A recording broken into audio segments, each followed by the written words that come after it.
So we've been talking about communicating, and we're going to segue right now into decision making. Because now that we've got our communication skills, we want to know how are we going to make co-parenting decisions together to best support our children's growing up years.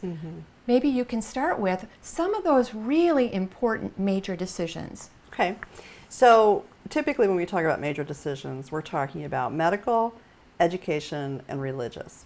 And so if we're looking at medical decisions, we have three types. We have emergency medical, we have non-emergency medical, and we have day-to-day. Right. And so we're hoping that parents obviously are at least on the same page with respect to how they're going to handle some of these crucial decisions with respect to their communication plan and what they need to do.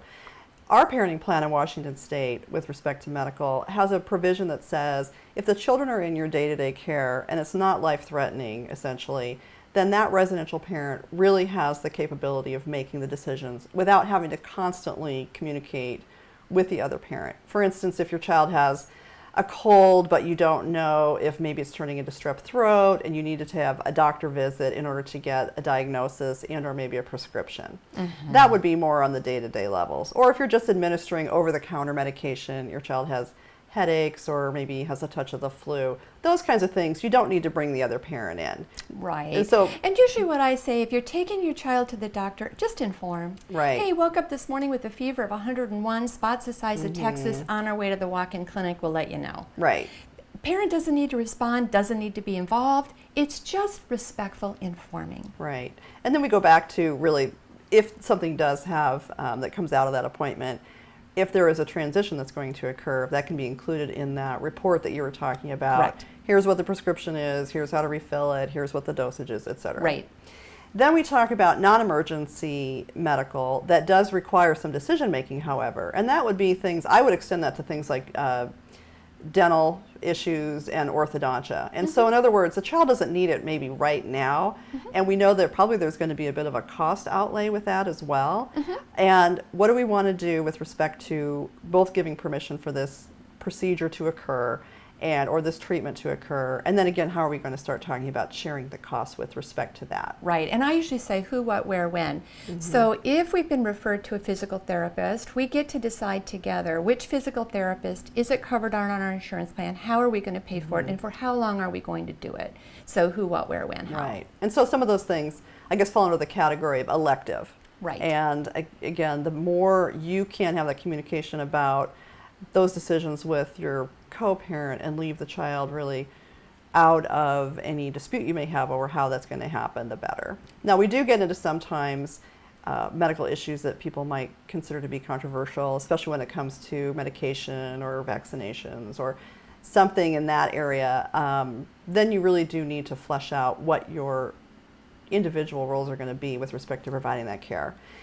You know, another area that we see controversy is around counseling. Right. And so I just want to say right up front, it's useful for parents to have a values discussion about, do we value that if our children seem to be struggling, maybe a prolonged adjustment to our separation and divorce, our two-home family situation, will we enlist the help of a counselor? And if so, how will we jointly choose that person? And the more we have a conversation about that ahead of time, the better. Right.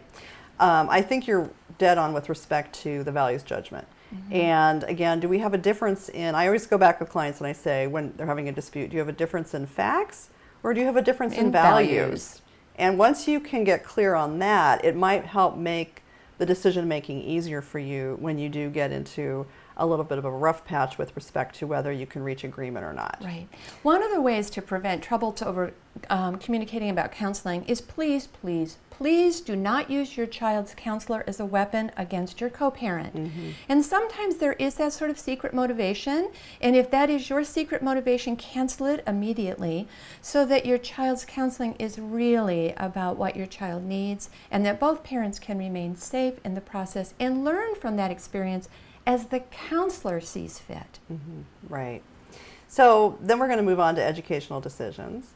And with respect to education decisions, again, I think the biggest decision is for some families whether their children are going to be enrolled in public school or private school. So is there anything you want to say about education? Just a couple of things. Just like the homeschool decision, as you pointed out, there are a lot of school options. Online schools anymore, homeschools, Right. private schools, religious schools, independent schools. Parents make those decisions together. And sometimes it's based on what happened in the past, and sometimes it's based on current financial circumstances, and sometimes it's based on what we both want for the future. The other piece is sex education. That can be another tricky place for parents, right? And so I ask parents to come together if there is a course at the local hospital, a coming of age course, for example, that we talk together. Maybe we go together even and sit with our children in their coming of age course. There's a permission slip that may come home out of public school about whether they can attend the sex education course in the health class. These are all things parents want to coordinate on and make sure they're in joint decision making about. Yeah, and that's a really good point, Karen. That's not something you typically hear very much about, especially in my realm with the legal piece, but it's obviously a very important decision parents have to make for their children. And I think that probably almost ties again into the next major decision around religion. And so again, very values-based decisions that need to be made. We obviously think, are we going to continue the family method of worship? Are we going to have two individual religions that we're going to now be having our child experience? Or are we going to get to a point where our children choose their own?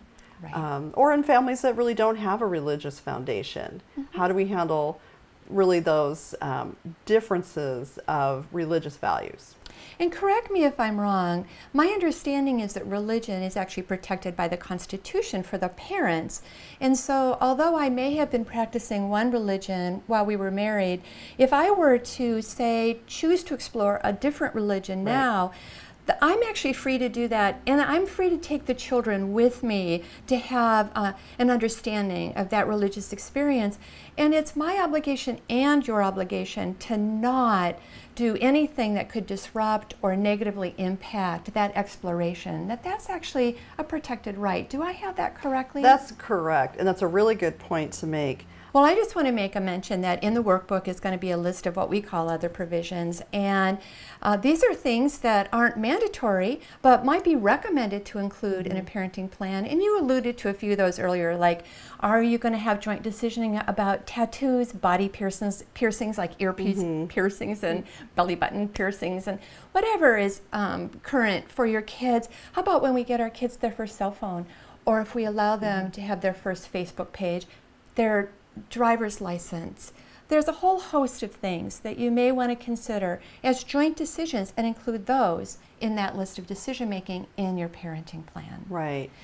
The other thing that we want to talk about is that child care providers, and so often parents agree on a list of child care providers. They don't necessarily have to vet them, but it's really useful if you have a good child care provider or a babysitter that we share that information back and forth. We keep a comprehensive list of who are the children familiar with and who works well with our children. It also gives me a chance that if you've met a new babysitter in your neighborhood, if I want to chat with that person and just get acquainted, I can give them a call. So you're going to provide me their name, their phone number, and the manner of your acquaintance with them. And that just keeps that, again, another integrated piece across both households. Right. First, right of refusal. Let's talk about that for a moment.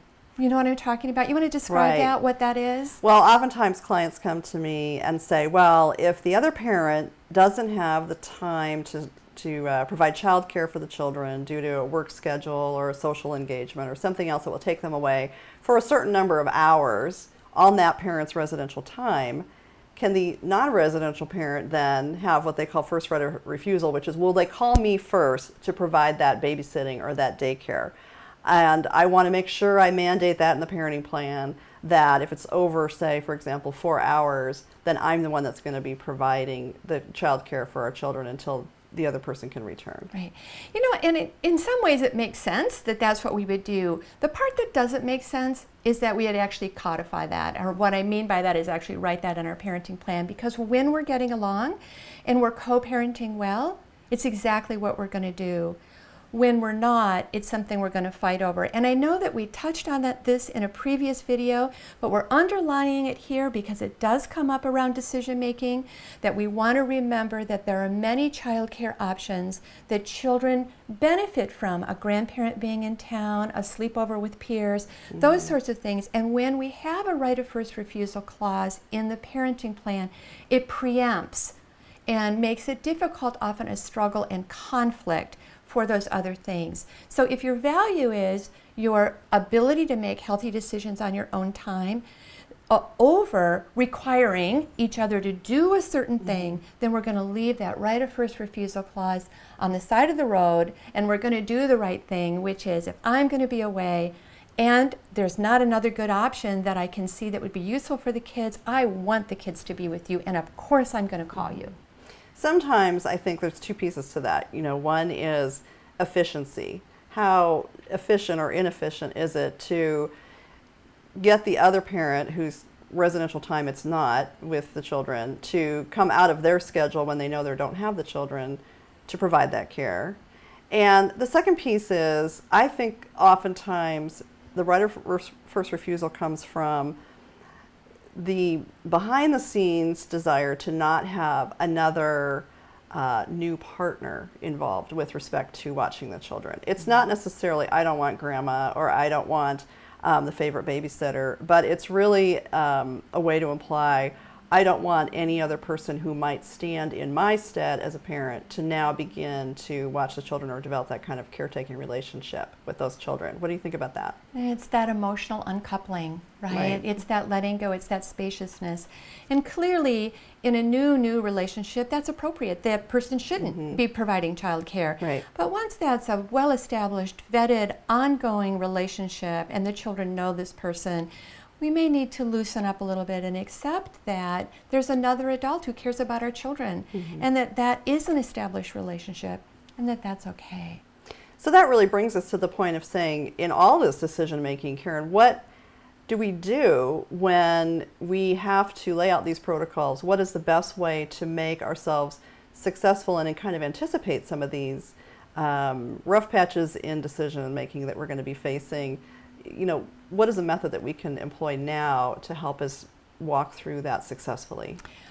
I recommend that parents meet a minimum of 3 times a year to actually do schedule planning, everything from extracurriculars to looking at the holidays to knowing what's going to happen on school breaks. I call them triennial co-parenting meetings, and they are meant to happen at the coffee shop.